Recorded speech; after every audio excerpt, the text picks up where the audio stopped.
जीवन के हर क्षण में आपको निर्णय लेने होते हैं। आज जो आप निर्णय लेते हैं उससे भविष्य का निर्माण होता है, सुख और दुख की प्राप्ति होती है। तो यदि आप कभी विपदा में हैं और आप दुखी मन से निर्णय लेते हैं तो वो निश्चय ही आपके दुख का कारण बनता है। तो यदि आप कभी भी विपत्ति में हैं, दुख में हैं, तो अशांत मन में हैं, तो सबसे पहले अपने अशांत मन को शांत कीजिए, उसके बाद निर्णय लीजिए, आपको निश्चय ही आनंद की प्राप्ति होगी। परंतु यदि आपने अपने अशांत मन को शांत करने के लिए निर्णय लिए तो ऐसे निर्णय आपके लिए भविष्य में निश्चय ही दुख का कारण बनेंगे। Hello student, welcome to Bambole Academy. I am Deepak Sani, physics faculty, and we are discussing the simple harmonic motion. This is the lecture 2 in which we are going to discuss the concept of the phase. Okay.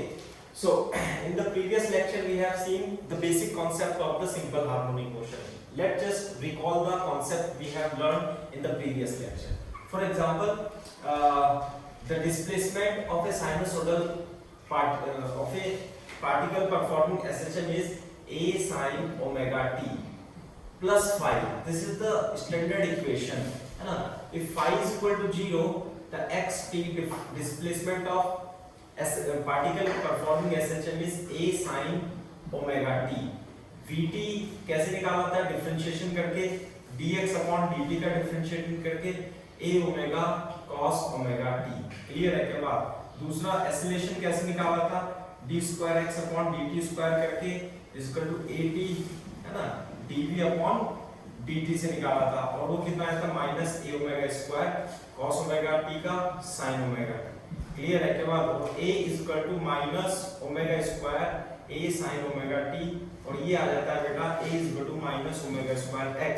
So a is proportional to minus x, है ना? तो this is the definition of the SHM, simple harmonic motion, है ना? या आप इसे ऐसे भी लिख सकते हैं माइनस ओमेगा स्क्वायर x। यदि एक्सेलरेशन और x के बीच में यदि आप ग्राफ बनाते हैं तो a और x के बीच में ग्राफ कैसा आएगा बेटा? Straight line passing through origin and the slope is negative, with slope negative.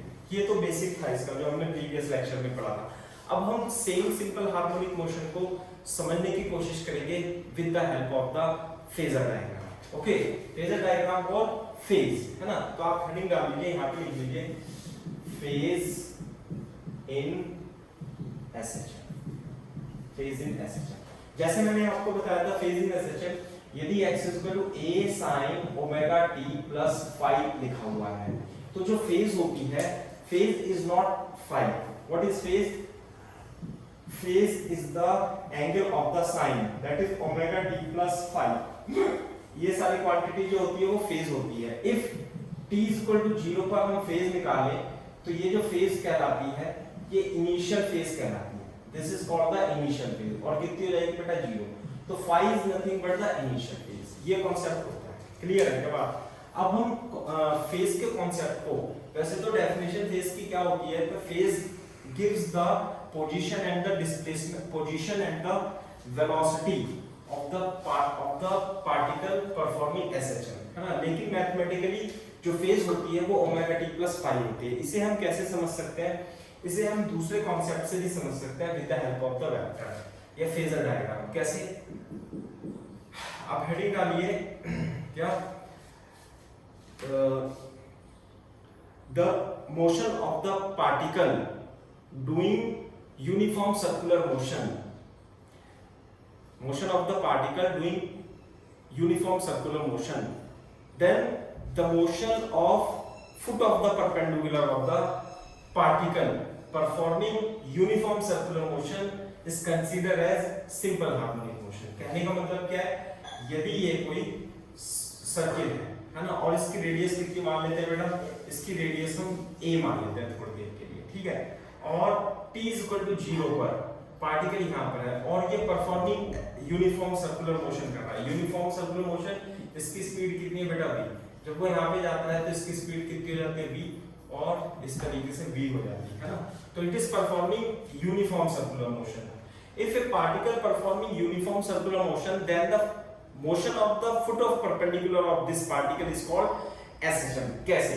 आप इसे ऐसे कंसीडर कर सकते हैं कि आप ऊपर से थोड़ी देर के लिए लाइट डालिए, ठीक है। यदि आप ऊपर से थोड़ी देर के लिए इस प्रकार से लाइट डालेंगे और यहाँ पर आप एक एक्स एक्सिस बना लेते हैं, suppose this is the x axis, ठीक है, ऐसे करके। तो जब आप देखेंगे तो इसकी शैडो जो होगी पार्टिकल की, t इज इक्वल टू 0 पर मान लेते हैं, यहाँ पर है, तो जब आप देखोगे तो इसकी जो शैडो होगी किधर होगी बेटा? यहाँ पर होगी।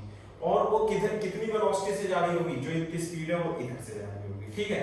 जब ये पार्टिकल यहाँ आएगा तो इसकी शैडो कहाँ आएगी बेटा? इसकी शैडो यहाँ आएगी। और किधर जाएगा? वो इधर जाने लगेगा।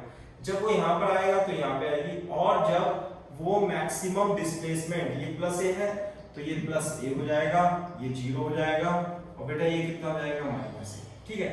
तो जब ये यहाँ से स्टार्ट करता है तो ये ऐसे घूम करके आ जाता है, क्लियर है क्या? और जब यहाँ पे आएगा तो यहाँ पर इस डायरेक्शन में सारी वेलोसिटी तो वर्टिकली हो जाएगी, हॉरिजॉन्टल डायरेक्शन में वेलोसिटी कितनी हो जाएगी इसकी बेटा? 0 हो जाएगी। दूसरी बात, अब ध्यान से देखो, जब ये पार्टिकल घूमता घूमता इस पॉइंट पे आएगा तो इसकी वेलोसिटी तो ऐसे हो जाएगी। अब यदि आप इधर ऊपर से लाइट डाल रहे हो, ऊपर से यदि आप लाइट डालते हो तो इसकी शैडो कहाँ आएगी? यहाँ पे आएगी, है ना। नीचे बना देते हैं थोड़ा सा, है ना। शैडो कहाँ आएगी बेटा? इसकी शैडो नीचे आएगी। और ये किधर जा रहा होगा? इट विल बी, इसका ये जो कंपोनेंट होगा इस वेलोसिटी से इधर जा रहा होगा। जब ये पार्टिकल यहाँ पर आ जाएगा तो ऊपर से लाइट डालेंगे तो इसकी शैडो कहाँ आएगी? यहाँ आएगी। और ये तो इधर जा रहा होगा, इसकी वेलोसिटी यहाँ आएगी। जब ये पार्टिकल यहाँ आएगा तो इसकी वेलोसिटी कितनी हो जाएगी बेटा? स्पीड v हो जाएगी और पार्टिकल मीन पोजीशन पर आ जाएगा और इसकी वेलोसिटी फिर से कितनी हो जाएगी बेटा? v ही हो जाएगी। आगे बात समझ में? तो एंड पॉइंट पर यानी कि एक्सट्रीम पॉइंट पर ये जो क्या था, दिस इज प्लस है, यहाँ पर वेलोसिटी कितनी हो जाती है? 0, और मीन पोजीशन पर वेलोसिटी 0 हो जाती है। देखो यहाँ से, यदि ये यूनिफॉर्म सर्कुलर मोशन कर रहा है और इसका एक सर्किल कैपिटल T टाइम में ऑब्टेन होता है, तो जब ये पार्टिकल यहाँ से लेके यहाँ तक जाएगा तो इसकी जो परछाई है, शेडो है, वो O से लेकर के प्लस A तक चली जाएगी। क्लियर है क्या बात? जब ये यहाँ पर आएगा तो इसकी, इस पार्टिकल की सारी वेलोसिटी वर्टिकल डायरेक्शन में, हॉरिजॉन्टल डायरेक्शन में परछाई की वेलोसिटी कितनी होगी? 0। और फिर ये जब परछाई यहाँ पर, ये ऑब्जेक्ट यहाँ आएगा तो इसकी जो शैडो है वो इधर की ओर मूव करेगी, यहाँ पे आएगा तो ऐसे मूव करेगी, और जब यहाँ पे आएगा तो ऐसे मूव करने लगेगी। फिर वो परफॉर्म यूनिफॉर्म सर्कुलर मोशन कर रहा है तो इस पॉइंट पे आ जाएगा और इस पॉइंट पे मोशन करता हुआ कहाँ पे आ जाएगा बेटा? यहाँ जाएगा, और जाएगा तो वो ऐसे v स्पीड से जाएगा, तो वो v स्पीड से इस तरीके से, लेकिन यहाँ पे उसकी परछाई की वेलोसिटी क्या होगी? ये। और जब ये पार्टिकल यहाँ पर इस जगह -a इस पॉइंट पे पहुंच जाएगा ऐसे करता हुआ, तो ये पार्टिकल यहाँ पे आएगा और इसकी वेलोसिटी सारी ऊपर की ओर जाएगी, और इस डायरेक्शन में, हॉरिजॉन्टल डायरेक्शन में कंपोनेंट कितना हो गया? 0। तो यहाँ पर इसकी वेलोसिटी, परछाई की वेलोसिटी, शैडो की वेलोसिटी क्या हो जाएगी? 0 हो जाएगी। क्लियर है बात? फिर ये आगे परफॉर्म करेगा यहाँ पे, फिर ये आगे आएगा, फिर ये आएगा। जब ऊपर से लाइट डाल रहे हैं, इसकी परछाई जब यहाँ होगी तो क्या होगा? ये कहाँ पे आ जाएगा? फिर से ये यहाँ से स्टार्ट करेगा, यहाँ पे तो v वेलोसिटी 0 हो जाएगी, और इसकी परछाई की वेलोसिटी, है ना, ऐसे करता हुआ इसकी परछाई जो आएगी वो यहाँ आएगी और वो इधर की ओर आएगी। जब वो यहाँ आएगा तो इसकी परछाई इधर की ओर आएगी, और जब ये पुनः यहाँ पे पहुंचेगा तो इसकी वेलोसिटी फिर से कितनी हो जाएगी? v हो जाएगी।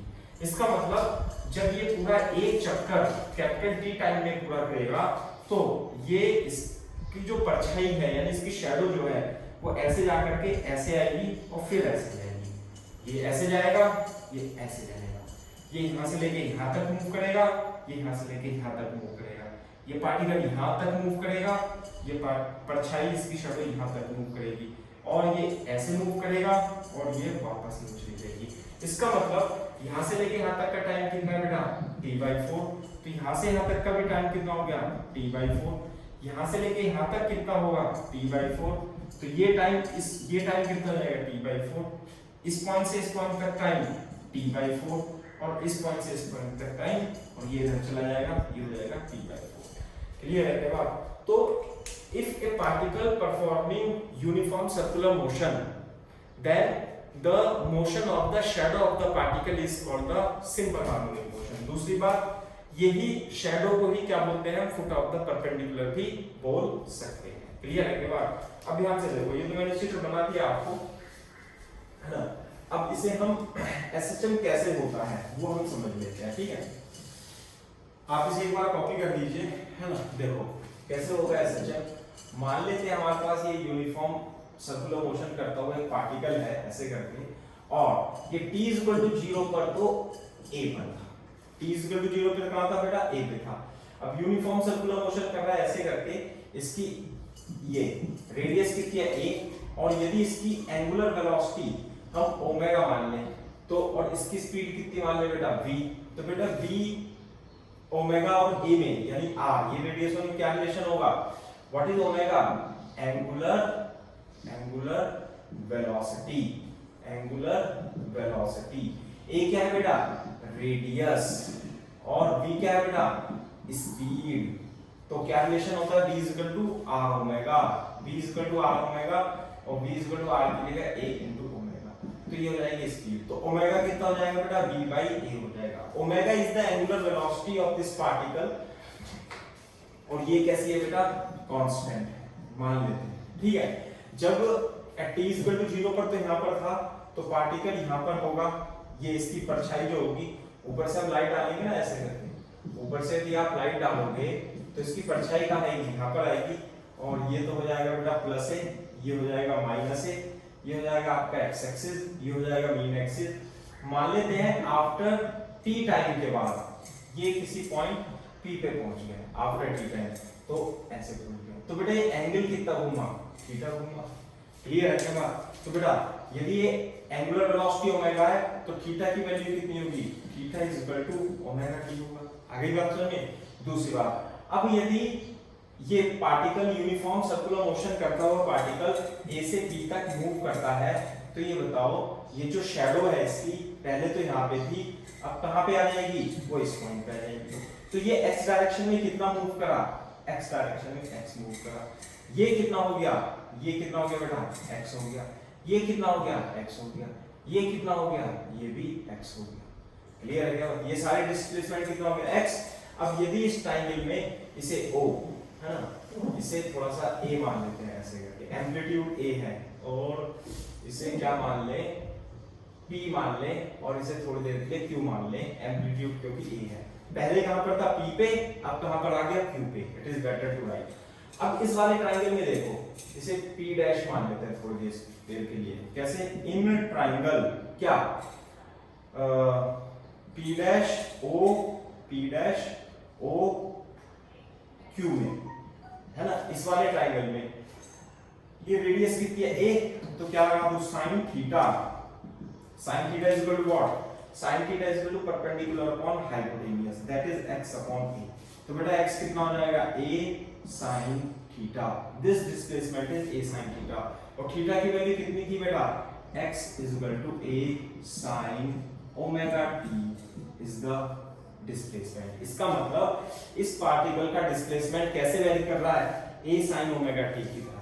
आपको प्रीवियस लेक्चर में क्लियर कराया था कि यदि किसी पार्टिकल का डिस्प्लेसमेंट sin ओमेगा t के टर्म में या cos ओमेगा t के टर्म में आ जाए तो वो पार्टिकल क्या कैसा परफॉर्म करता है? सिंपल हार्मोनिक मोशन परफॉर्म करता है। क्लियर है क्या बात? तो इसलिए इसका डिस्प्लेसमेंट कितना आ गया? x। अब अगर जो इसका डिस्प्लेसमेंट x आ गया है तो फेज क्या होती है? हम तो फेज पढ़ रहे हैं ना, तो व्हाट इज द फेज? यही तो फेज है बेटा। This theta is nothing but phase. This theta is equal to omega t is the phase. नहीं है बात समझिए, दिस इज द फेज। तो फेज क्या हो रही है? t बराबर 0 पर एंगल कितना था? 0। देखो t इज इक्वल टू 0 पर थीटा कितना था? 0। यानी कि फेज कितनी थी? फेज ही तो थी ये। फेज कितनी थी? 0। नहीं आई बात समझ में? अब देखो, अब तो आपको समझ में आ जाएगा। ये इस थीटा एंगल को ही क्या बोलते हैं बेटा? फेज बोलते हैं। यानी कि theta t is equal to 0 पर फेज कितनी थी? 0। अच्छा, इस एंगल को ही क्या बोलेंगे हम? फेज बोलेंगे। मैंने बताया ना ओमेगा t को बोल देते हैं। तो इस केस में तो इनिशियल फेज कितनी है? फाइज में है ही नहीं, 0 है। दूसरी बात, अब अगर जो t is equal to t/4 देखें हम, t is equal to t/4, देखो यहाँ पे t इज इक्वल टू 0 पर तो यहाँ पे था, और t is equal to t/4 पे यहाँ पे आ जाएगा। यहाँ से पार्टिकल घूमता हुआ यहाँ पे आ गया, तो यानी ये जो एंगल है ये थीटा कितना है बेटा π/2। क्लियर है? क्या बात? पार्टिकल ए बी से क्यू आ गया ऐसे करके। तो बेटा कितना n t = t/4 में ये एंगल कितना है थीटा = π/2, यानी कि फेस कितनी है बेटा π/2 घूम जाता है। या आप ऐसे भी निकाल सकते हैं, फेस क्या था ओमेगा टी, और ओमेगा क्या होता है 2π/t, और बेटा t की वैल्यू कितनी रखी, t की वैल्यू रखी t/4, तो कितना आ जाएगा ये π/2। So this angle made from the vertical line, है ना, made from the vertical line is called the phase of the particle. ये बात आपको ध्यान रखनी है। जैसे कि मान लिया यहां से लेकर के ये इतना घूम गया, यहां पे आ गया, तो देखो यहां से स्टार्ट करा, कितना फेज हो गया बेटा पाई, ये पाई हो गया। आगे बात समझे? अगर जो ये है ना, एक बार इसे कॉपी कर लो, कॉपी दिस,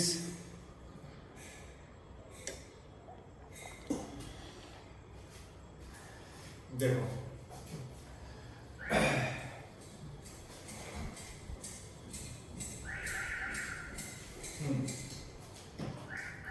मान लेते हैं कि पार्टिकल t = 0 पर तो यहाँ पे था, और फिर कैपिटल T/2 बाद यहाँ पर आ गया, तो कितना फेज कवर कर लिया इसने पाई। नहीं यही बात समझ में? यहाँ पे कितनी देर में पहुंचेगा T/2 में। फेज क्या होती है theta = omega t = 2π/t into small t की जगह क्या रखेंगे बेटा T/2, तो कितना हो जाएगा पाई, फेज का। इसका मतलब if a particle perform uniform circular motion on a circle, है ना, the angle subtended on the center by the circular arc at the center is called the phase of the particle। नहीं है बात समझ में? अच्छा देखो यहाँ से स्टार्ट करता है और फिर इस पॉइंट तक पहुंच जाता है, तो बेटा ये एंगल कितना सबटेंड कर लिया, ये एंगल कर लिया पाई प्लस π/2, कितना हो गया 3π/2। क्लियर है? के बाद अगर जो यहाँ से स्टार्ट करता हुआ ये पूरा सर्किल कंप्लीट कर लेता है, तो ये सबटेंड कितना एंगल सबटेंड करेगा सेंटर पे 2π, तो बेटा फेस कितनी हो जाएगी इस केस में 2π। आप इसे निकाल भी सकते हैं किससे, थीटा = ओमेगा t से omega 2π/t into capital T, एक टाइम पीरियड में कितना फेस कवर करेगा 2π। क्लियर है क्या बात? ये बात आगे बात समझ में? तो इस तरीके से फेस का कॉन्सेप्ट आप समझ सकते हो। जब पार्टिकल t = 0 पर इस पॉइंट पे होता है, और हाँ एक बात हो कंसीडर क्या करना है हमें, पार्टिकल की जो वेलोसिटी है वो क्लॉकवाइज डायरेक्शन में ही कंसीडर करना है, एंटी क्लॉकवाइज में कंसीडर नहीं करनी है। ठीक है? तो इस तरीके से आप फेस को समझ सकते हो। ठीक है? इस अभी जो हमने ये एग्जांपल डिस्कस करा है, इसमें t = 0 पर फेस कितनी थी बेटा 0, इसलिए इसकी इनिशियल फेस कितनी थी 0 थी। लेकिन हमेशा ऐसा नहीं होगा, कभी कभी क्या होगा कि पार्टिकल t = 0 पर ऐसे t मान लेते हैं 0 पर, इस पॉइंट पर नहीं है, पहले से ही उसने कुछ फाई एंगल कंसीडर कर रखा है, ट्रेवल कर रखा है ना, सबटेंड कर रखा है। तो t = 0 पर कहाँ है p पर है, ये क्या है t = 0 पर। नहीं आई बात समझ में? दूसरी बात, अगर जो t = 0 पर है और after t time at t = t कहां पे पहुंच जाता है q पर पहुंच जाता है। तो देखो t = 0 पर पार्टिकल पहले से कहां है यहां पर है, t = 0 पर, और फिर कहां पहुंच जाता है बेटा वो q पे पहुंच जाता है। ये तो क्या हो जाएगा +a। नहीं आई बात समझ में? तो ये तो x = 0 है, तो है ना, और ये x = -a है। कभी कभी क्या होगा t = 0 पर पार्टिकल इस पॉइंट पर नहीं होगा, तो उसमें पहले से पहले कुछ ना कुछ एंगल होगा, जैसे मान लेते हैं फाई, तो कितना है फाई, तो ये देखो ये कितना एंगल घूमा बेटा थीटा घूमा। नहीं है ये बात समझ में? ये एंगल थीटा घूमा, और थीटा किसके इक्वल होगा ओमेगा टी के। अब देखो यहाँ पे, तो इसकी जो पोजीशन होगी मीन पोजीशन से ये x, क्लियर है क्या बात, ये x कितनी होगी, ये देखो इसमें लगा देंगे, ये तो फाई था अपने पास, ये तो फाई था, और थीटा और घूम गया यहाँ पे देखो, है ना, ये हो गया O Q और Q डैश इन ट्राइंगल क्या in a triangle O Q dash, O Q dash क्या लगा दें, साइन थीटा प्लस फाइव, है ना, sine theta plus five is equal to perpendicular, perpendicular कितना है बेटा, x अपॉन हाइपोटेन्यूज, हाइपोटेन्यूज कितना है, रेडियस इसकी है, तो बेटा x कितना हो जाएगा, implies that x is equal to a sin theta plus five, और थीटा की वैल्यू कितनी होती है बेटा, a sin omega t plus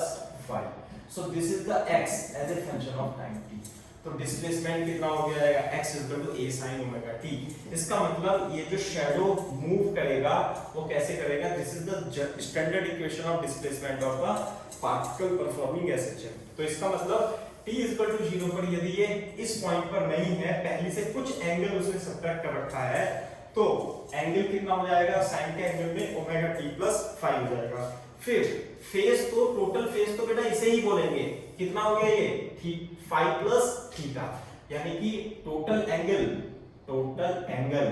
कितना हो गया, ओमेगा t प्लस 5 हो गया, सॉरी थीटा प्लस 5 हो गया, और थीटा तो क्या होता है, omega t plus 5, total angle of sine को भी तो क्या कहते हैं हम, फेज कहते हैं, नहीं आई बात समझे, और इनिशियल फेज का मतलब क्या है कि पहले से पहले इस पे कुछ एंगल है ऑलरेडी, तो t इक्वल टू 0 पर जो इनिशियल फेज होगी कितनी होगी, वो 5, ये कहने का मतलब होता है, क्लियर है क्या बात, तो आप अब तो आपको समझ में आ गया होगा कि फेज का कॉन्सेप्ट क्या होता है, ठीक है, फेज का कॉन्सेप्ट क्या होता है, ये बात ध्यान रखनी है आपको, तो फेज का कॉन्सेप्ट क्या होगा बेटा, इनिशियल फेज 5 हो जाएगी, दूसरी बात 5 plus theta is the total phase हो जाएगा, इस बात को आपको ध्यान में रखना है, ठीक है। दूसरा, अब हम इस पे कुछ क्वेश्चन कर लेते हैं, तभी आपको इस फेज का कॉन्सेप्ट समझ में आएगा, ठीक है, आप इसे क्या कर लो, कॉपी कर लो,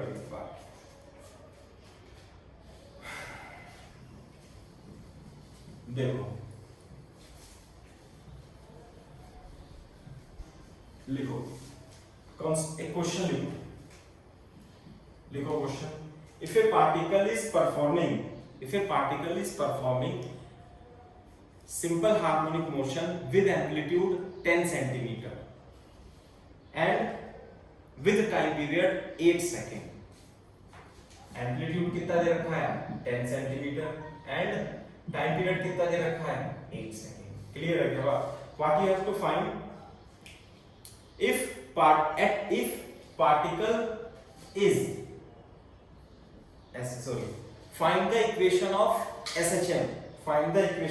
SHM, if particle is at mean position, first at t is equal to 0, ना, at t is equal to 0, first particle is at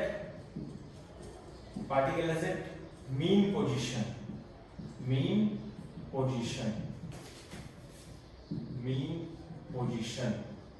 and going towards plus a, है ना, second at t is equal to 0 particle is at mean position and going towards negative a, नहीं है बात समझ में, question है ना, amplitude कितना दे रखा है 10 सेंटीमीटर, टाइम पीरियड दे रखा है 8 second, t is equal to 0 में फर्स्ट पार्ट पे वो मीन पोजीशन पर तो है, लेकिन किधर की ओर जा रहा है बेटा, वो टुवर्ड्स a जा रहा है, दूसरा t इज इक्वल टू 0 पर मीन पोजीशन पर तो है, लेकिन वो किधर जा रहा है बेटा, नेगेटिव वे में जा रहा है, इस चीज को ध्यान रखना है। तो देखो कैसे करेंगे बेटा, हम कैसे करेंगे कि हमें जो स्टैंडर्ड इक्वेशन ऑफ SHM होती है वो a sin omega t plus 5 होती है, आगे बात समझ में, तो बेटा इसमें a तो मालूम है हमें, a कितना दे रखा है इसमें 10 सेंटीमीटर, साइन ओमेगा की वैल्यू और निकाल लेंगे, यदि t दिया हुआ है तो ओमेगा कितना हो जाएगा 2 पाई बाय t, और 2 पाई बाय t की वैल्यू कितनी हो जाएगी 8, this is pi by 4 radian पर सेकंड इज द आंसर, तो कितना हो जाएगा बेटा ये पाई बाय 4 इनटू t प्लस 5, तो इसका मतलब देखो this is the total phase, बस आपको इसमें phi, what is phi is the initial phase, जो मतलब t इज इक्वल टू 0 पर पहले से एंगल उसने बना रखा था वो निकालना है। अब देखो इसमें क्या है, particle is at mean position, first case में क्या है बेटा, particle is at mean position and going towards positive direction, है ना। मैं इधर कर देता हूं, जैसे कि मान लेते हैं हम ये सर्किल बनाते हैं ऐसे करके, है ना। ये तो हो गया plus A, this is plus A, this is minus A. Particle क्या है, t इक्वल टू 0 पर इधर की ओर, और ये किधर जा रहा है, पार्टिकल प्लस ए की ओर जा रहा है ना, फर्स्ट केस में। This is the first case में। तो अब ये बताओ कि सर्किल में जो पार्टिकल यूनिफॉर्म सर्कुलर मोशन कर रहा होगा तो t इक्वल टू 0 पर कहां पर होगा, यानी कि ये तो परछाई होती है, ये तो शैडो होती है, तो पार्टिकल यहां होगा या यहां पर होगा, ऐसे करता है ना। अब देखो पार्टिकल ए पॉइंट पे होगा, ये पार्टिकल दूसरे पॉइंट पे होगा, पार्टिकल होगा इस पॉइंट पे, क्लियर है क्या बात, इस पॉइंट पे होगा तभी तो इसकी वेलोसिटी ऐसे होगी। यहां पर हो सकता था क्योंकि मीन पोजीशन तो ये भी आएगी, परछाई तो इसकी शैडो तो जब आप लाइट डालोगे तो शैडो तो आपकी इस डायरेक्शन में भी आएगी, लेकिन ये किधर है बेटा, इधर की ओर है। हाँ तो अब ये इधर जा रहा है तो t इक्वल टू 0 पर यहां पर है, इस पॉइंट पर नहीं। क्लियर है क्या बात। अब जब t इक्वल टू 0 पर है यहां पर तो इनिशियल फेज कितनी हो गई इसकी, इनिशियल फेज हो गई बेटा 0। क्लियर है क्या बात। तो जब इनिशियल फेज हो जाएगी तो फर्स्ट वाले का आंसर क्या आएगा, फर्स्ट वाले का आंसर आएगा equation of displacement is sin 10 centimetre ऐसे करके into sin pi by 4t plus 0, यानी कि x equal to 10 sin pi by 4 into t is the correct answer, ऐसे ठीक है। दूसरी बात क्या है कि particle is at mean position but it is going towards negative A. Negative A का मतलब है इधर की ओर जा रहा है, मीन पोजीशन तो यहाँ है लेकिन ये नेगेटिव ए की तरफ जा रहा है। मीन पोजीशन यानी या तो यहाँ हो सकता है या यहाँ हो सकता है, लेकिन पार्टिकल जा रहा है इधर की ओर, पार्टिकल जा रहा है इधर की ओर, यानी पार्टिकल कहाँ रहा होगा, इस पॉइंट पे रहा होगा। यानी t इक्वल टू 0 पर पार्टिकल कहाँ है, यहाँ पर है, यहाँ पर नहीं है, तो यानी कि वो इतना पहले से घूम चुका है, यानी इनिशियल जो फाई है वो कितना है बेटा, पाई है। तो initial phase angle second case में इनिशियल फेज एंगल कितना होगा, पाई, यानी कि पाई एंगल को पहले से खुद घुमा हुआ है। घुमा हुआ कैसे है कि वो t इक्वल टू 0 पे इधर जा रहा है, पहले ऐसे भी चला गया होगा, ऐसे भी चला गया होगा, अब यहाँ पे आया है तो पाई बाय 2 तो ऐसे हो गया, पाई बाय 2 ऐसे घूम गया, तो कितना हो गया बेटा, पाई हो गया। तो इक्वेशन क्या लिखेंगे, x is equal to 10 centimetre sin pi by 4 into t plus pi. आगे बात करते हैं। So this is the equation of displacement and how to write down the equation of displacement with the help of the phase, है ना। तो copy कर लीजिए। दूसरी बात अभी इस क्वेश्चन में ही करते हैं, है ना, बाद में ज्यादा बड़ा क्वेश्चन नहीं करते कि लिख लो, इस क्वेश्चन में ही लिख लो कि in the above question, if in the above question particle is in the above question at t is equal to 0, t is equal to 0, particle is at positive extreme, particle is at positive extreme, and at t is equal to 0 particle is at negative extreme. Find the equation of SHM, या displacement की SHM की equation निकालनी। यानी कि t equal to 0 पर क्या है, वो प्लस a पर है। प्लस a का मतलब क्या है, प्लस a का मतलब है कि t इक्वल टू 0 पर पार्टिकल कहाँ है बेटा, यहाँ पर है। नहीं आई बात समझे, पार्टिकल यहाँ पर है तो यानी कि ये तो परछाई होती है, पार्टिकल सर्कुलर मोशन में कहाँ होगा, इतना एंगल उसने ऑलरेडी पहले से पहले ट्रेवल कर रखा है। तो बेटा इनिशियल फेज इस केस में कितनी हो जाएगी, पाई बाय 2। क्लियर है क्या बात। तो इक्वेशन क्या लिखेंगे, इस केस में इक्वेशन लिखेंगे 10 sin pi by 4 into t plus pi by 2 is the correct answer। ये हो जाएगी यदि वो t इक्वल टू 0 पर प्लस a पर है। दूसरा t इक्वल टू 0 पर यदि वो माइनस a पर है, नहीं है बात सुनिए, माइनस a का मतलब क्या है, माइनस a का मतलब ये है कि t इक्वल टू 0 पर कहां पर है पार्टिकल, t इक्वल टू 0 पर माइनस a पर है। माइनस a का मतलब पार्टिकल कहां पर है, यहाँ पर है, तो यानी कि वो इस लाइन से हमें इस लाइन से फाई लेते हैं, यानी कि एक लाइन से उसने पहले से पहले कुछ एंगल यानी इनिशियल फेज उसमें फाई कितनी है, pi by 2 plus pi by 2 plus pi by 2 कितनी 3 pi by 2 is the correct answer. तो इसमें इनिशियल फेज कितनी है? Pi by 3 pi by 2। कैसे? यहां से यहां तक पाई बाय 2, फिर यहां से यहां तक पाई बाय 2 और यहां से यहां तक फिर से पाई बाय 2। तो इनिशियल फेज कितनी ऐड हो गई बेटा? 3 पाई बाय 2 पहले से पहले है। तो इसकी इसलिए इक्वेशन लिखेंगे 10 सेंटीमीटर साइन ओमेगा तो है पाई by 4 into T plus 3 pi by 2 is the correct answer. तो आप इस तरीके से इसे लिख सकते हो। क्लियर है क्या बात? है ना? तो इस तरीके से आपको फेज का कॉन्सेप्ट समझ में आना चाहिए। ठीक है, अब हम और कॉन्सेप्ट और क्वेश्चन समझते हैं। करने के लिए फेज का कॉन्सेप्ट समझने के लिए कुछ और क्वेश्चन करते हैं, है ना? इसे कॉपी कर लीजिए और क्वेश्चन लिखो। If the amplitude of particle performing SHM, if the amplitude of particle performing SHM is 20 centimeter and time period is 16 second, find the equation of displacement of particle if at t is equal to 0, if at t is equal to 0 particle is at plus a by 2 and it is going first towards away from the origin। ऐसे लिखो away from the origin। Clear है क्या बात? Second a by 2 पर तो है, लेकिन पहले केस में तो अवे फ्रॉम द ओरिजिन जा रहा है and it is coming towards the origin. ये क्वेश्चन है। आई बात समझ में? तो देख लो कैसे करेंगे। पिछले वाले की तरह नहीं करेंगे। फेस आपको समझ में आना चाहिए। कैसे? देखो a हो गया तो x a sin omega t plus phi होता है बेटा, स्टैंडर्ड इक्वेशन। तो a तो इसने दे दिया 20, ये दे दिया 20 साइन ओमेगा की जगह क्या रखेंगे? 2 पाई बाय t और 2 पाई बाय 16 तो पाई बाय 8 आ गया। रेडियन पर सेकंड इसका तो यूनिट आ गया। तो कितना आ जाएगा बेटा? ये पाई by 8 into t plus 5।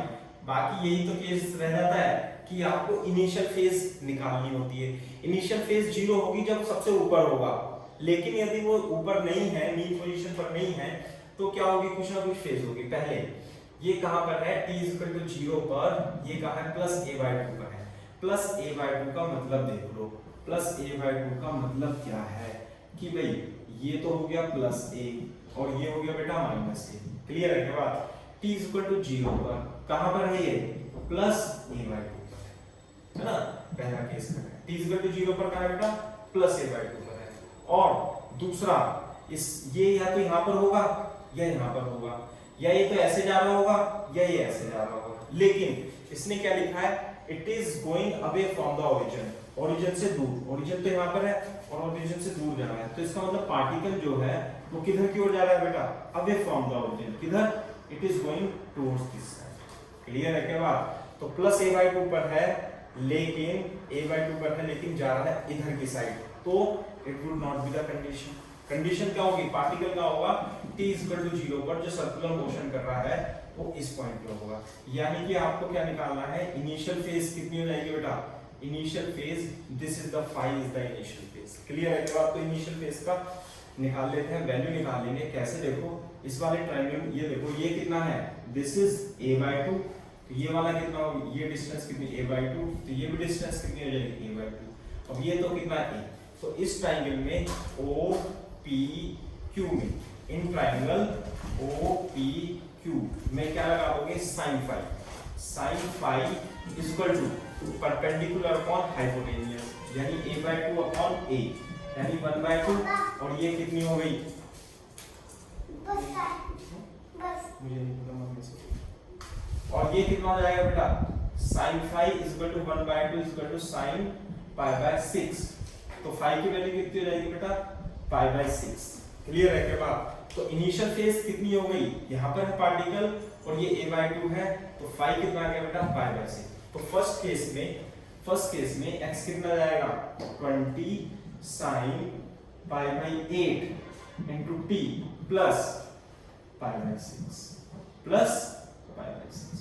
So what is the initial phase if particle is at plus a by 2 at t is equal to 0 and going away from the origin. Initial phase is pi by 6. बहुत बार पूछा जाता है question, ठीक है। दूसरा at t is equal to 0, है ना, मैं से यहाँ लिख देता हूँ, t is equal to 0, second case में क्या है, t is equal to 0 पर है तो प्लस a by 2 पर, लेकिन it is towards the origin आ रहा है। towards the origin आने का मतलब क्या है, आप एक बार इसे भी देख लो, कैसे, ये तो हो गया बेटा प्लस a और ये हो गया आपका माइनस a और ये हो गया आपका प्लस a by 2। तो पार्टिकल जो होगा सर्कुलर मोशन करता हुआ कहां पर हो सकता है, यहां पर हो सकता है या इस पॉइंट पर हो सकता है, ठीक है। तो ये देखो यहाँ पे, अब देखो प्लस a by 2 है और कहां पर आ रहा है, it is coming towards the origin, तो ओरिजिन की तरफ इधर की ओर आ रहा है। नहीं है बात समझे, तो बताओ बेटा p पे होगा या q पे होगा। तो हम क्या कर रहे थे बेटा कि हमने देखा था यहाँ पे कि प्लस a by 2 पर है और टुवर्ड्स द ओरिजिन जा रहा है, तो ओरिजिन जा रहा है या तो पार्टिकल p पर हो सकता है या पार्टिकल q पर हो सकता है। तो देखो अगर जो p पर होगा तो ये किधर जाएगा, इधर की ओर जा रहा होगा ऐसे करके, लेकिन यदि a by 2 पर है और इधर जा रहा है और इधर की ओर जा रहा है तो पार्टिकल कहाँ होगा, p पे नहीं होगा, पार्टिकल क्या होगा, q की ओर होगा। क्लियर है क्या बात। तो इसका मतलब p पर तो नहीं है पार्टिकल, पार्टिकल कहां पर है बेटा, q पर है और ये इधर नेगेटिव एक्स एक्सिस में जा रहा है या टुवर्ड्स द ओरिजिन जा रहा है। तो इनिशियल फेज कितनी होगी, it would be the initial phase. Clear है क्या बात। This angle is the initial phase. और हम इनिशियल फेज निकालेंगे कैसे, ये a by 2 है, तो देखो ये कितना हो गया बेटा, ये हो गया a by 2 डिस्टेंस, तो ये भी कितना हो जाएगा a by 2 डिस्टेंस, ये हो जाएगा a। इस फेज को फाई को निकालने से ज्यादा अच्छा है इसे थोड़ी देर के लिए अल्फा मान लो, और साइन अल्फा कितना लगाओगे बेटा, sine alpha is equal to perpendicular upon hypotenuse यानी कि 1/2। तो साइन अल्फा कितना हो गया, sine alpha 1/2 is equal to sine pi by 6। तो अल्फा की वैल्यू कितनी हो गई, पाई बाय 6। यदि अल्फा पाई बाय 6 है तो पाई की वैल्यू निकल जाएगी, फाई की वैल्यू निकल जाएगी, इसलिए बेटा फाई कितना होगा, फाई होगा टोटल कितना है, पाई माइनस पाई बाय 6, तो कितना जाएगा बेटा 5 पाई बाय 6। क्लियर है क्या बात। तो if a particle executing SHM and it is at plus a by 2 and going towards negative x axis और towards origin इधर की ओर जा रहा है, तो उसका फेज कितना होगा बेटा, फेज होगा उसका phi is equal to pi by 6। Clear है क्या बात। तो इक्वेशन कैसे लिखेंगे, इनिशियल फेज मिल गया अपने को, तो कैसे लिखेंगे, x is equal to a sine omega की value pi by 8 t plus 5 pi by 6 is the correct answer. Clear है क्या बात। अब इस क्वेश्चन में वो एक दूसरा क्वेश्चन और पूछता है, वो क्या पूछता है कि also find the phase difference between these two particle performing SHM if it at t is equal to 0, first particle is at a by 2, second particle is also at a by 2, but it is going away from the origin, it is going towards the origin। तो इसकी initial या total phase कितनी होगी, phase difference निकालना है। This is phi1 है ना, this is what phi2, तो हमें फेज डिफरेंस निकालना है, इसलिए दोनों में phase difference, the phase difference delta phi is equal to phi2 minus phi1। phi2 की वैल्यू कितनी है बेटा, ओमेगा टी, या चलो ओमेगा की जगह pi by 8 T plus 5 pi by 6 minus कितना pi by 8 T plus pi by 6, तो कितना जाएगा बेटा, ये तो कैंसिल हो जाएगा, 5 pi by 6 minus pi by 6 is equal to 4 pi by 6 is equal to 2 pi by 3। so this is the phase difference है ना। या इसे आप सिंपल तरीके से फेजर डायग्राम से भी, सॉरी इस वेक्टर डायग्राम से भी या सर्किल से भी हेल्प से देख सकते थे, कैसे कि अब तो ये आप एक बार कॉपी कर लीजिए है ना, कैसे ये ऐसे करके देखो बेटा, ये आया था पाई बाई 6 इनिशियल फेज इसकी, और इसकी टोटल फेज ये कितनी आई थी 5 बाई 6, तो ये था है ना, ये था phi2 और ये था बेटा phi1, ये था phi1 और ये टोटल था phi2, ये टोटल था phi1। तो बेटा phase difference, this is the phase difference, कितना आएगा बेटा, ये आएगा पाई बाय 6 हटा दो, पाई बाय 6 हटा दो, तो एंगल आ जाएगा ये 2 पाई बाय 3 एंगल आ जाएगा, 2 pi bye 3 angle is the correct answer. तो क्या करेंगे, दो पार्टिकल ऐसे परफॉर्म कर रहे हैं, ये ऐसे जाएगा, ये ऐसे जाएगा। तो इस क्वेश्चन में दूसरा एक क्वेश्चन और बनता है ना, क्वेश्चन प्रॉपर लिख लो, तभी आपको समझ में आएगा। लिखो, if two particle are performing SHM of same amplitude and same frequency. लिखो question, if two particle performing SHM of same amplitude and same frequency and first and at t is equal to 0, first is at plus a by 2 and going towards positive x-axis, and second is at t is equal to 0 is at plus a by 2 and going towards negative axis. Find the maximum distance during the motion of the particle. ठीक है, कैसे कि एक a है दोनों का amplitude, omega frequency है, पहला particle t is equal to 0 पर प्लस a बाई 2 है और पॉजिटिव x एक्सिस में जा रहा है, दूसरा particle t is equal to 0 पर प्लस a बाई 2 पर है, नेगेटिव x में जा रहा है। क्या करना है आपको, you have to find maximum distance between them. तो इसे हम फेजर डायग्राम की हेल्प से भी आप सॉल्व कर सकते हो। कैसे सॉल्व करोगे, देखो कि आपको जैसे पता है, अब तो पता लग गया कि a बाई 2 और a बाई 2 के केस में जो ये प्लस a बाई 2 लिख लें इसे हम, और ये पहला पार्टिकल यदि ऐसे जा रहा है, अवे फ्रॉम द ओरिजिन जा रहा है, ये plus a and this is minus a।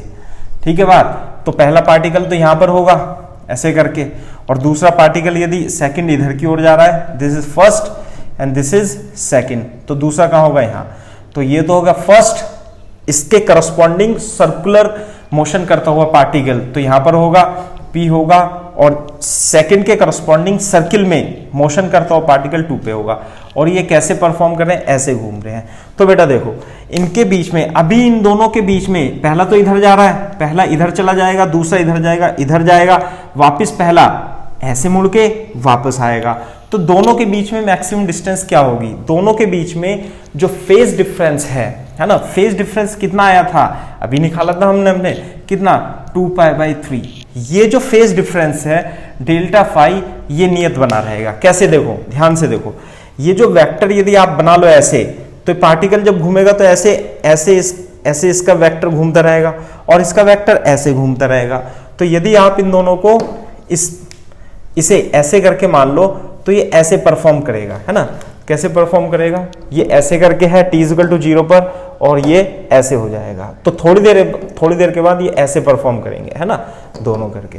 ऐसे दिखा देता हूं, अभी तो ऐसे है, तो जब ये दोनों पार्टिकल घूमेंगे तो दोनों पार्टिकल ऐसे परफॉर्म करेंगे, तो ये तो टिप हो गई, ऐसे करके ऐसे हो जाएगा। It would be the maximum it would be the time when there would be the maximum distance between two particle। कैसे, पहले ऐसे थे, एक ऐसे, दोनों के बीच में एंगल कितना है, 2 पाई बाई 3, तो ये ऐसे परफॉर्म करेंगे और उनके बीच में मैक्सिमम डिस्टेंस इस पोजीशन में होगी। कैसे,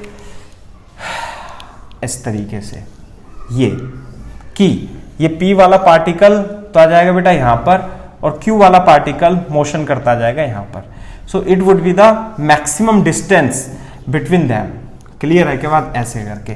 तो ये एंगल कितना था बेटा, 2 पाई बाई 3। 2 पाई बाई 3 कितना होता है बेटा, 120 डिग्री। तो यानी कि ये कितना होगा, 60, और ये कितना हो जाएगा, 60। तो बेटा ये A है और ये A है, तो उनके बीच में पहला ये दूसरा पार्टिकल तो यहाँ पे ऐसे मोशन करता हुआ जाएगा, और ये पहला पार्टिकल यहाँ पे ऐसे मोशन करता हो जाएगा। तो इनके बीच में ये इसके करस्पॉन्डिंग जो SHM है वो ऐसे होगी, ठीक है। तो इनके बीच में डिस्टेंस कितनी हो जाएगी, A है, तो ये वाली डिस्टेंस कितनी हो जाएगी, A sin 60, और ये भी कितनी हो जाएगी बेटा, A sin 60। तो टोटल डिस्टेंस कितनी हो जाएगी, टोटल डिस्टेंस हो जाएगी 2A sin 60, और 2A sin 60 कितना होता है बेटा, 2A√3/2A√3। क्लियर है क्या बात। So very important and very tough question, इससे ज्यादा आसान इसको सॉल्यूशन इसका नहीं हो सकता। Without circular motion, without this concept of this circular motion, it can not be solve easily.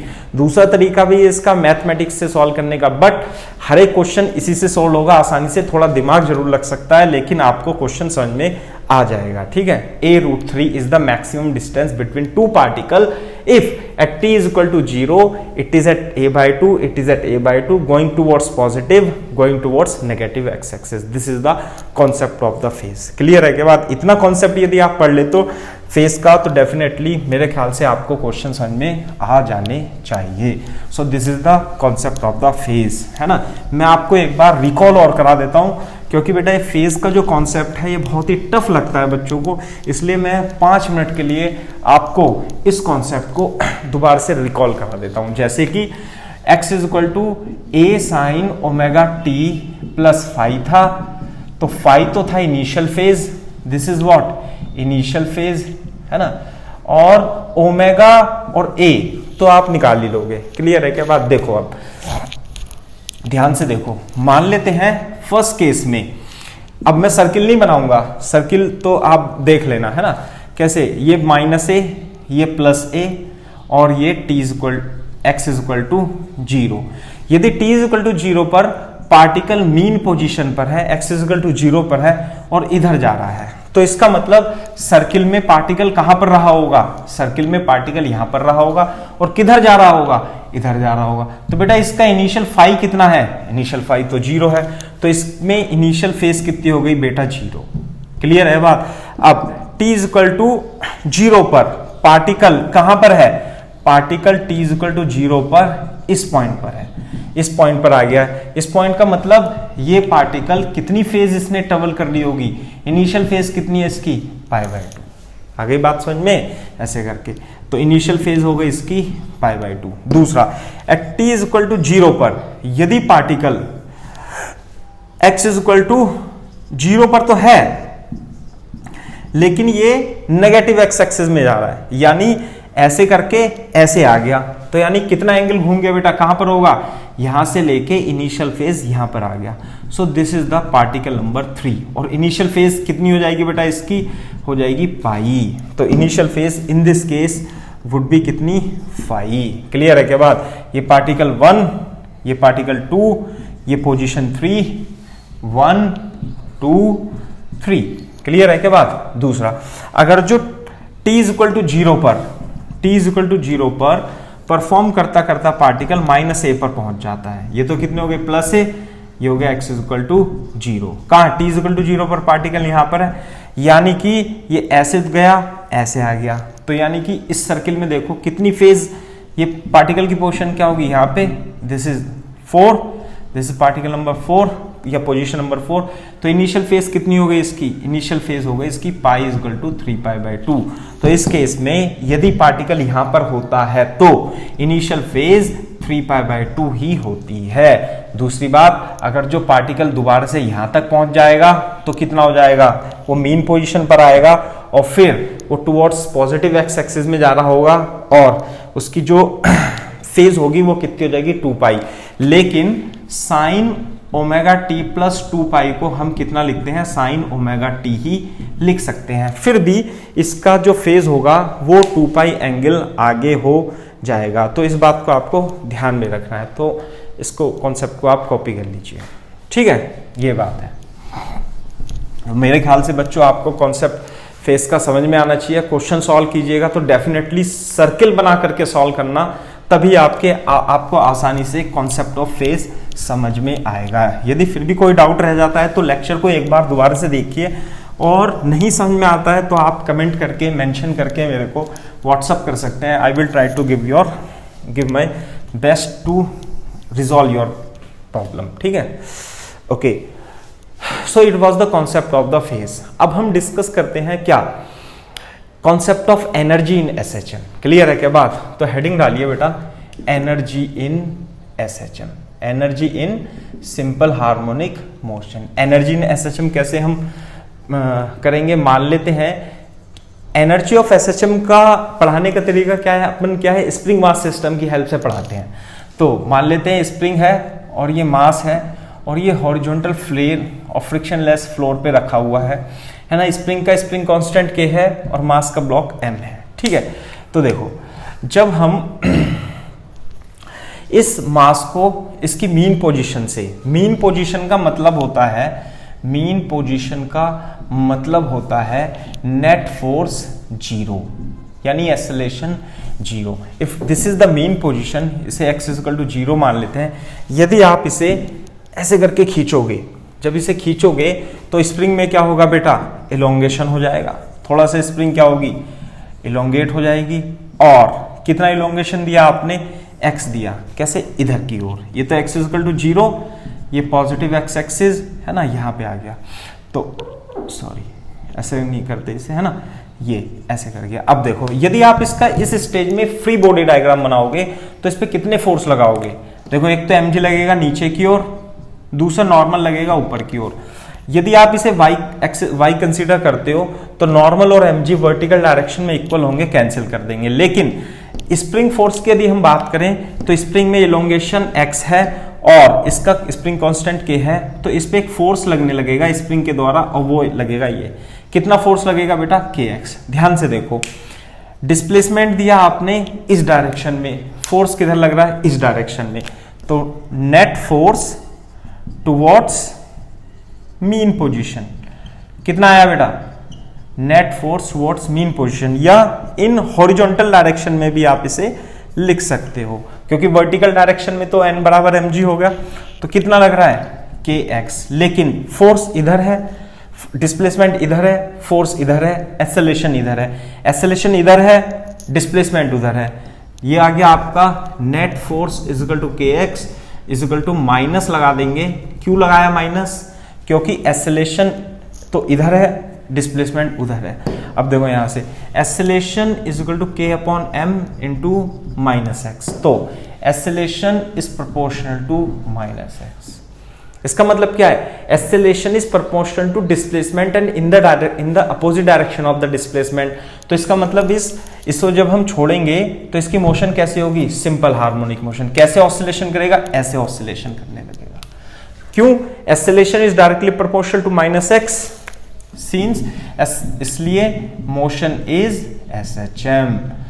यदि ब्लॉक की मोशन SHM है, यदि ब्लॉक की मोशन SHM है तो बेटा SHM standard equation, then compare with standard equation of SHM। Clear है क्या बात। तो स्टैंडर्ड इक्वेशन क्या होती है बेटा, यहां पे देखो, स्टैंडर्ड इक्वेशन होती है माइनस ओमेगा स्क्वायर एक्स, और यहाँ पे क्या है, a is equal to k upon m minus x. तो बेटा omega square is equal to कितना आ गया, k upon m, implies that omega is equal to root over k upon m। बेटा ओमेगा को क्या लिखते हैं, 2 pi by t, implies that time period of oscillation is 2 pi root m upon k। So this is the time period of spring mass system. यहाँ energy डाल लेना, spring mass system. नहीं आई बात समझ में। यदि किसी हॉरिजॉन्टल स्प्रिंग में किसी ब्लॉक को लटका दें, ब्लॉक को अटैच कर दें, ब्लॉक को खींच के छोड़ दें या कंप्रेस करके छोड़ दें, तो वो क्या करने लगेगा, ऑसिलेशन करने लगेगा। और उसके ऑसिलेशन को जो टाइम पीरियड होगा 2 pi root m upon k होता है, and it is not depending upon g, acceleration due to gravity. ये बहुत इंपॉर्टेंट बात है। इसमें किस पे डिपेंड करता है बेटा, ये स्प्रिंग कांस्टेंट पर और मास ऑफ द ब्लॉक पर निर्भर करता है। ठीक है, ये बात है। तो आप एक बार इसे कॉपी कर लीजिए।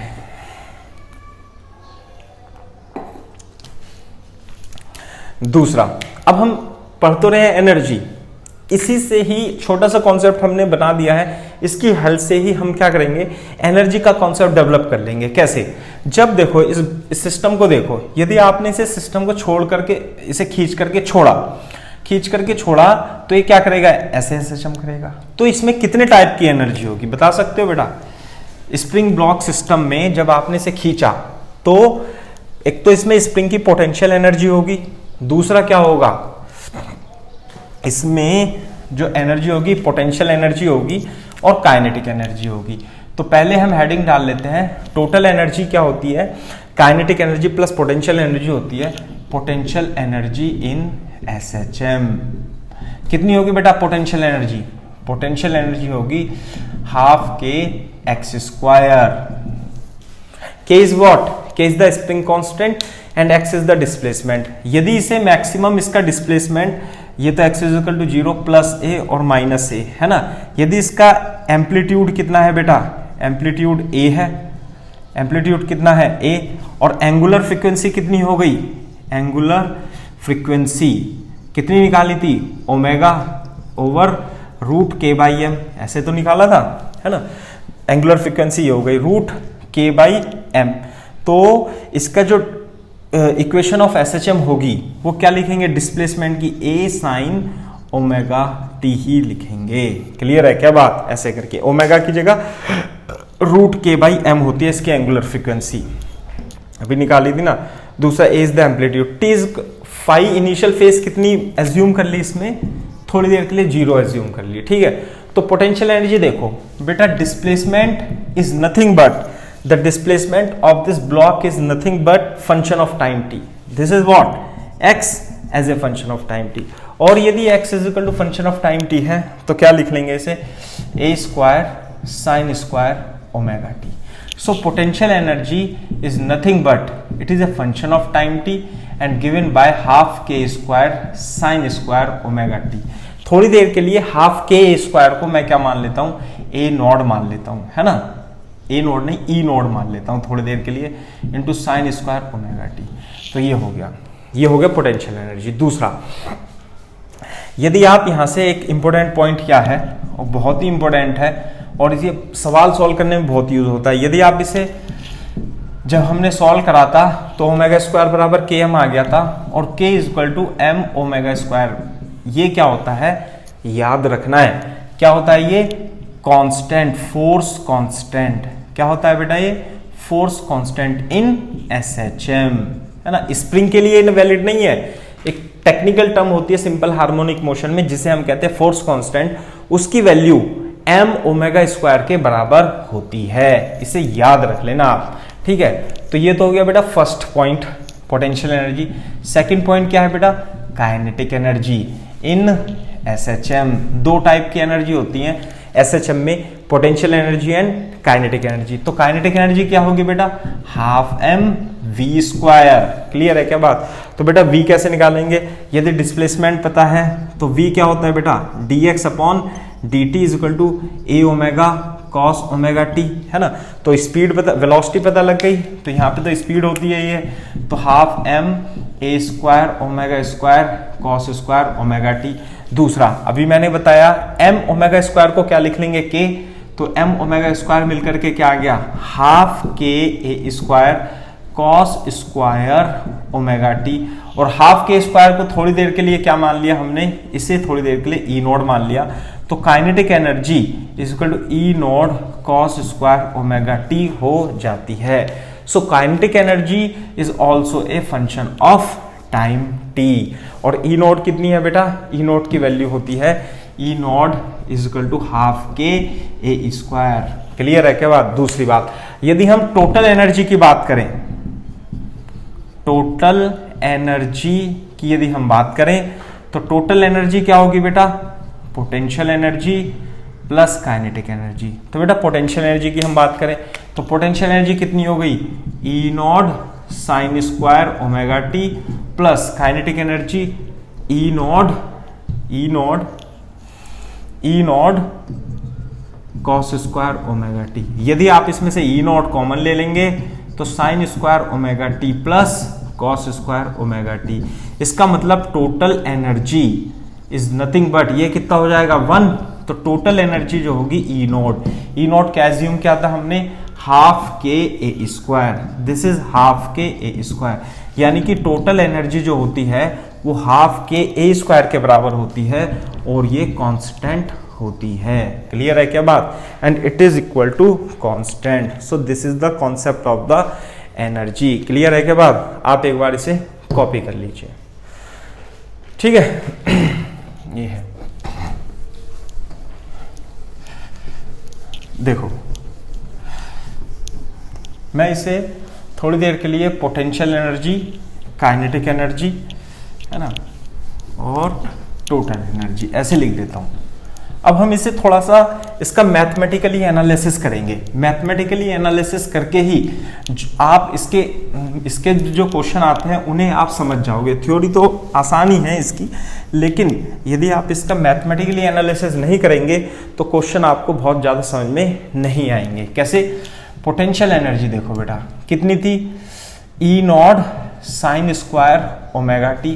Kinetic energy E naught cos square omega T. Total energy is equal to E naught की वैल्यू हाफ के स्क्वायर। इसका मतलब टोटल पॉइंट लिख लीजिए, total energy is constant, total energy is constant and it depends upon, total energy is constant and it depends upon force constant and amplitude of the SHM, force constant and amplitude of the SHM, ऐसे करके। ठीक है, अब देखो इसे graphically समझ सकते हैं। ग्राफिकली समझने के लिए पहले मैं थोड़ा सा आपको ग्राफ का इंट्रोडक्शन दे देता हूं। ग्राफ कैसे? यदि साइन थीटा का ग्राफ है तो साइन थीटा का ग्राफ बेटा ऐसे होता है, ध्यान से देखना। यदि मैं कॉस थीटा का ग्राफ बनाता हूं, ये तो साइन थीटा का था, ये कॉस थीटा का है। कॉस थीटा का ग्राफ ऊपर से होता है स्टार्ट ऐसे करके।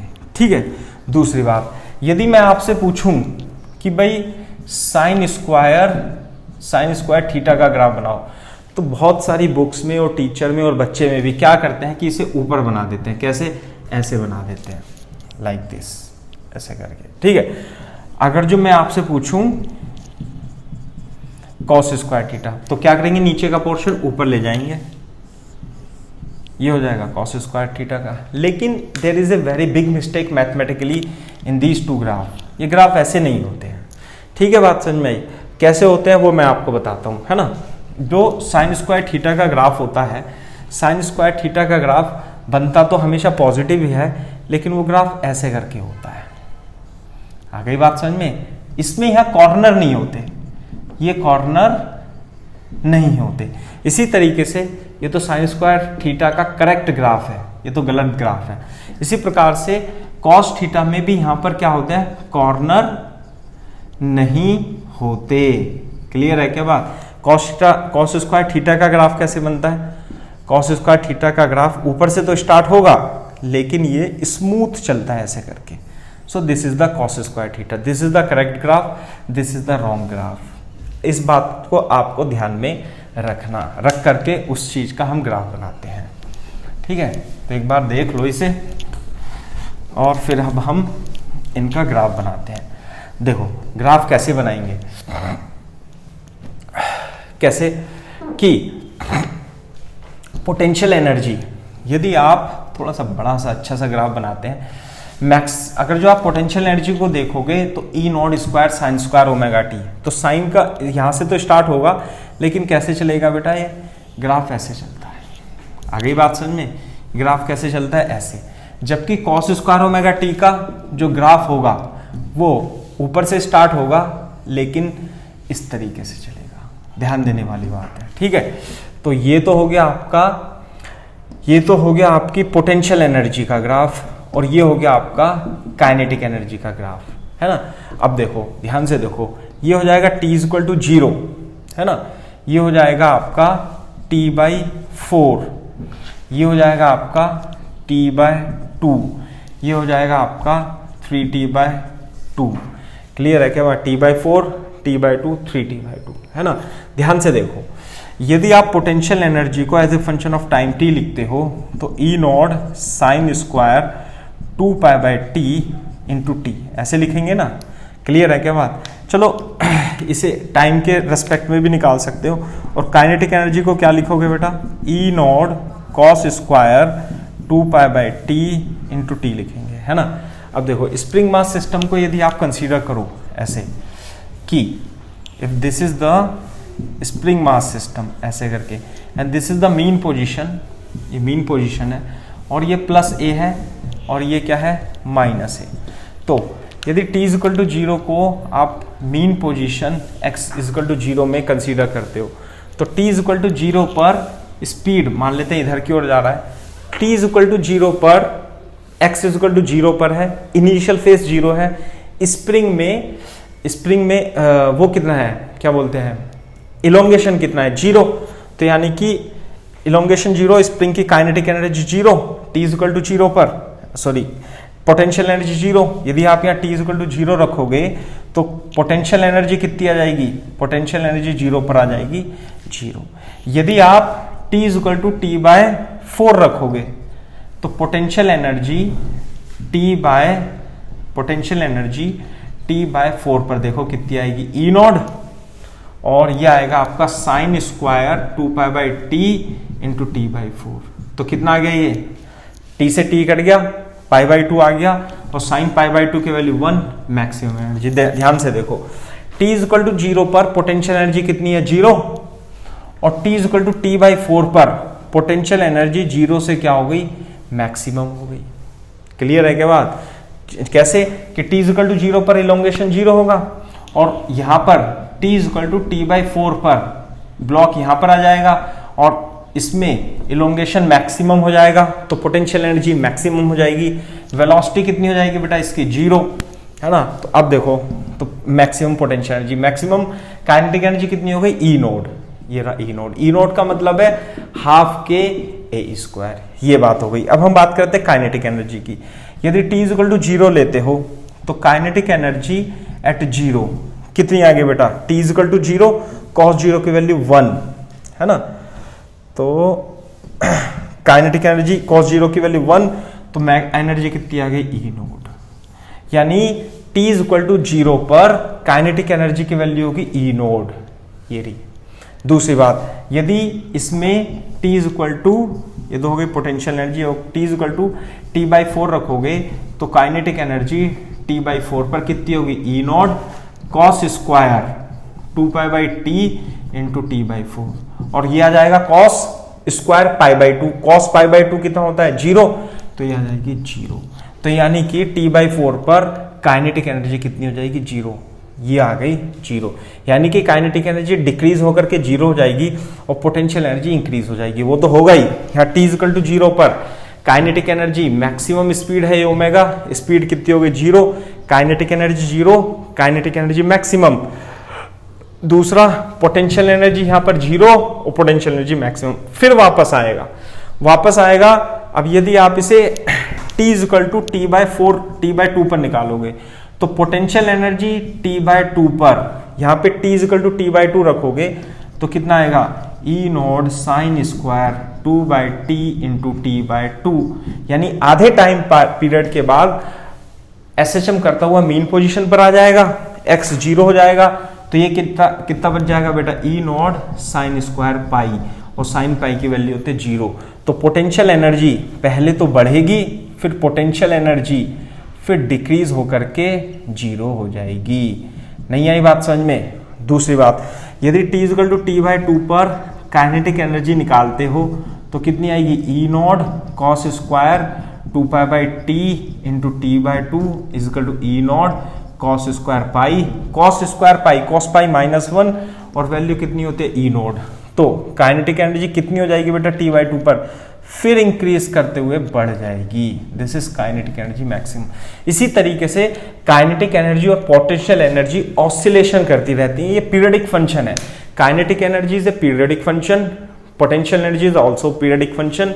यदि डिस्प्लेसमेंट में a sin ओमेगा t है, इसकी फ्रीक्वेंसी f है, तो बेटा इसकी फ्रीक्वेंसी कितनी होती है, 2f होती है, काइनेटिक एनर्जी की भी और पोटेंशियल एनर्जी की भी, है ना। देखो टाइम पीरियड कम हो गया ना, यदि इसका टाइम पीरियड कितना है t, तो इसका टाइम पीरियड होता है t बाई 2। देखो पोटेंशियल एनर्जी यहां से गया वापस यहीं आ गया, तो कितने टाइम में अपने आप को रिपीट कर रहा है, ऐसे करके बनना है, तो टाइम पीरियड कितना हो गया, t बाई 2। इसलिए काइनेटिक एनर्जी को देखो ऐसे करके फिर आया, ऐसे करके फिर आया, तो इसका मतलब काइनेटिक एनर्जी का भी टाइम पीरियड कितना हो गया, t।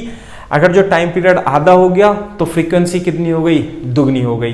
तो काइनेटिक एनर्जी और पोटेंशियल एनर्जी की फ्रीक्वेंसी दुगनी हो जाती है और टाइम पीरियड आधा हो जाता है as compare to the displacement of the particle. Clear है क्या बात। So this is the concept of the potential energy and kinetic energy. एक बार इसे कॉपी कर लो, है ना।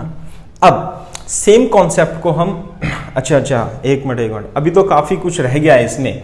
ध्यान से देखो, अभी मैं इसे नीचे से साफ कर देता हूं, ठीक है, ये बात है।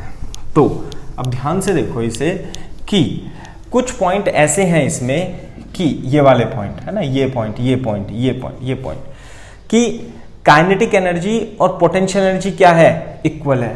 कौन से टाइम इंटरवल में, जस्ट आधा, कितना, T/8।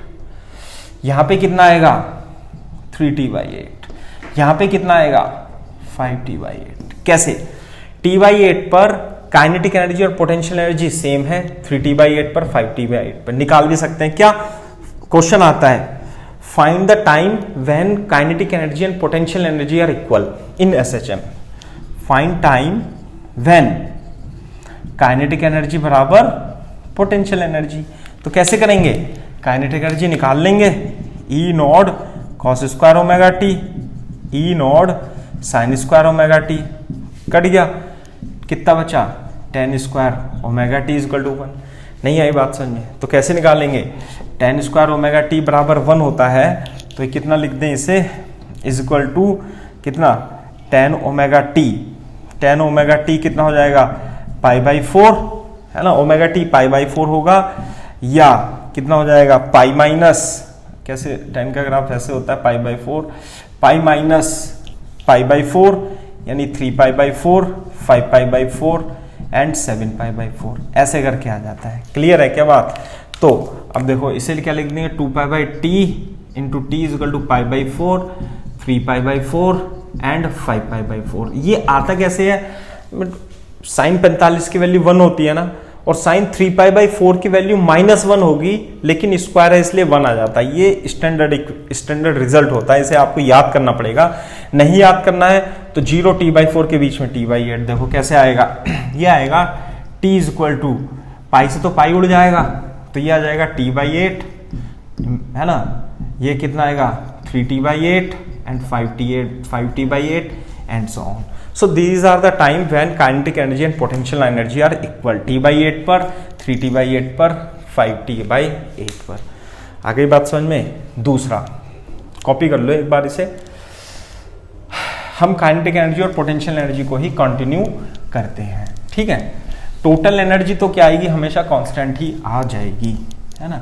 दूसरी बात, काइनेटिक एनर्जी और पोटेंशियल एनर्जी को समझने के लिए, ये तो पहले तो क्या था, टाइम के टर्म्स में था, अब हम क्या करेंगे, काइनेटिक एनर्जी को पोटेंशियल एनर्जी को क्या लिखते हैं हम, हाफ के x square in terms of x.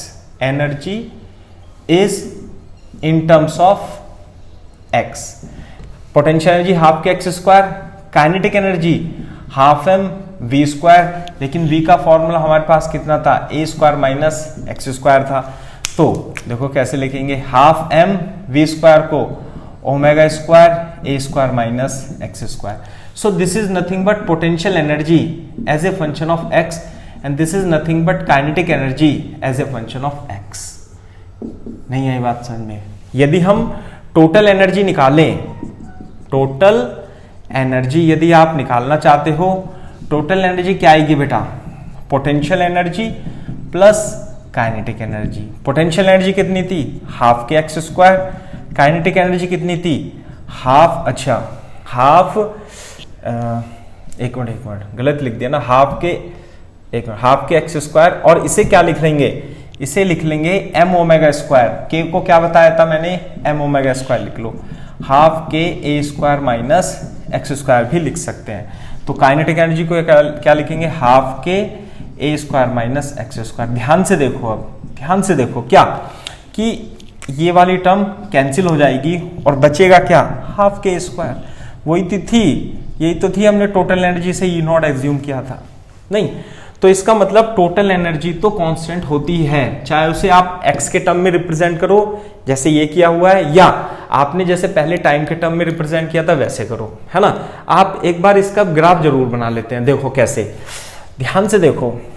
Important point क्या है, y equal to 4ax square, ये पैराबोला का ग्राफ होता है, किसका, पैराबोला का। और x square upon a square plus y square upon b square equal to 1, ये किसका ग्राफ होता है बेटा, इलिप्स का। आप बेसिक मैथमेटिक्स से पढ़ सकते हो। इफ तो ये जो ग्राफ बनता है ये पैराबोला का ग्राफ इसका मुंह ऊपर की ओर खुला होता है। यदि यह माइनस होता तो नीचे होता, लेकिन अभी यही पढ़ रहे हैं। दूसरा, यदि इसमें b ग्रेटर देन a होता है ना, तो इलिप्स तो बनता है ये, है ना। इलिप्स कैसा बनता है, लेकिन ऐसा वाला इलिप्स बनता है। क्लियर है क्या बात? अगर जो a बड़ा होता तो इस तरीके से बनता है इलिप्स, है ना। इफ ये किसके लिए होता है, a is greater than b के लिए, लेकिन a is less than b होगा तो इलिप्स ऐसे बनेगा। इन दो कॉन्सेप्ट को आप समझ लो एक बार, क्योंकि इसके द्वारा ही हम ग्राफ खींचेंगे। ठीक है, कॉपी दिस, एक बार कॉपी कर लो बेटा। ठीक है, अब ध्यान से देखो, देखो कि पोटेंशियल एनर्जी कितनी बताई हमने। पोटेंशियल एनर्जी जो थी उसका फॉर्मूला जो लिखा पोटेंशियल एनर्जी का, क्या लिखा, हाफ के एक्स स्क्वायर। ये बताओ एक्स इज इक्वल टू 0 पर पोटेंशियल एनर्जी यानी मीन पोजीशन पर कितनी होगी, 0, और x is equal to plus minus A पर जो potential energy plus minus A पर होगी वो कितनी होगी, हाफ के ए स्क्वायर, यानी कि ई स्क्वायर के सॉरी ई नोड के बराबर हम इसे मान लेते हैं। क्लियर है बात।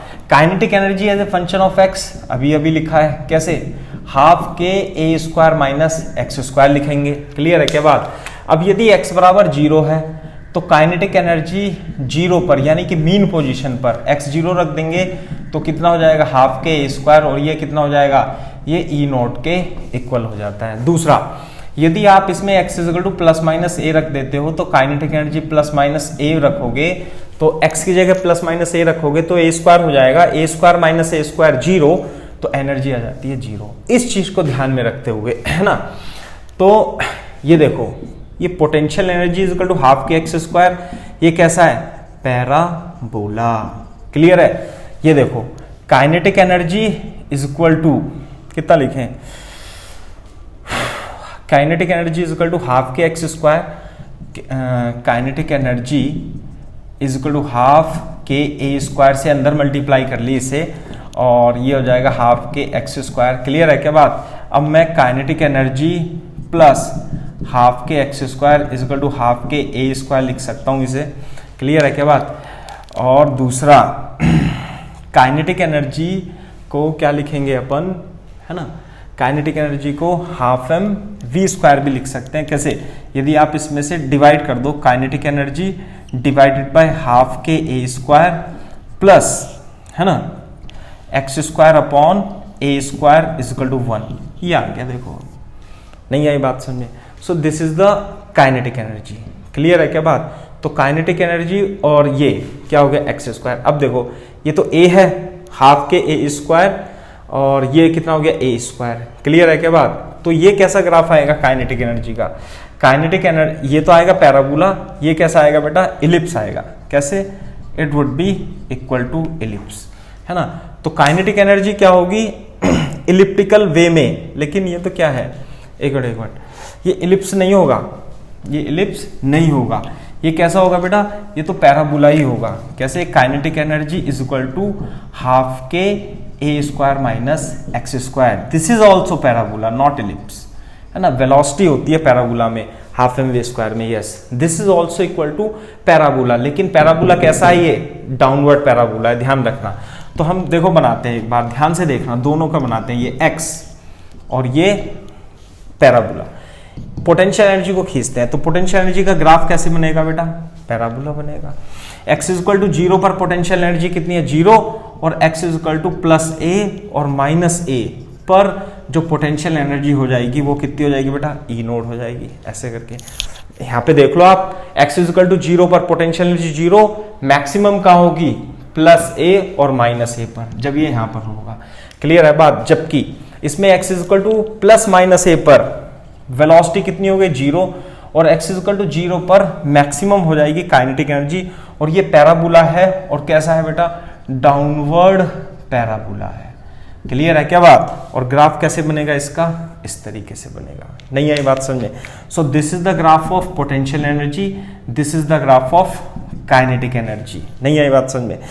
ये है x is equal to plus minus A पर वेलोसिटी कितनी है, 0, प्लस माइनस ए पर वेलोसिटी कितनी है 0, काइनेटिक एनर्जी कितनी होगी 0, काइनेटिक एनर्जी 0, काइनेटिक एनर्जी होगी मैक्सिमम कितनी ई नोड यानी हाफ के स्क्वायर, जबकि यहां पर पोटेंशियल एनर्जी मैक्सिमम ई नोड और यहां भी पोटेंशियल एनर्जी कितनी होगी मैक्सिमम ई नॉट, जबकि पोटेंशियल एनर्जी x बराबर 0 पर हो जाएगी 0।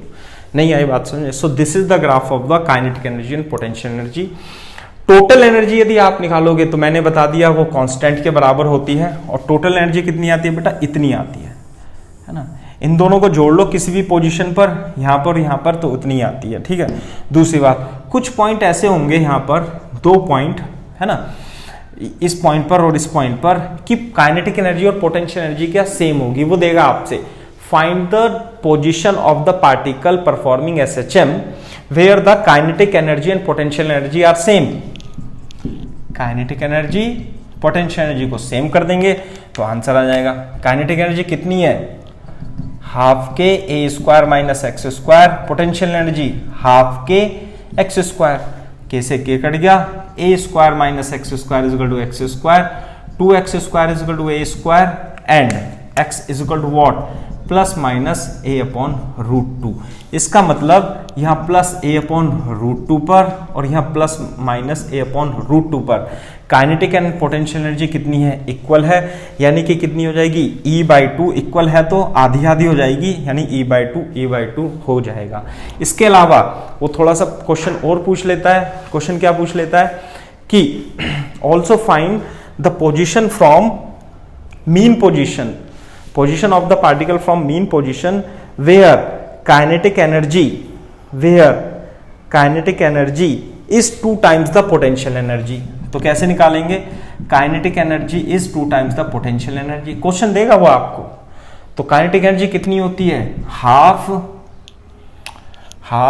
के ए square minus x square, potential energy half 2 times into half के एक्स स्क्वायर, k/2 से k/2 कट जाएगा तो A square minus x square is equal to 2x square और A square is equal to 3x square. Clear है क्या बात? तो x कितना हो जाएगा बेटा, plus minus A upon root 3। Clear है क्या बात?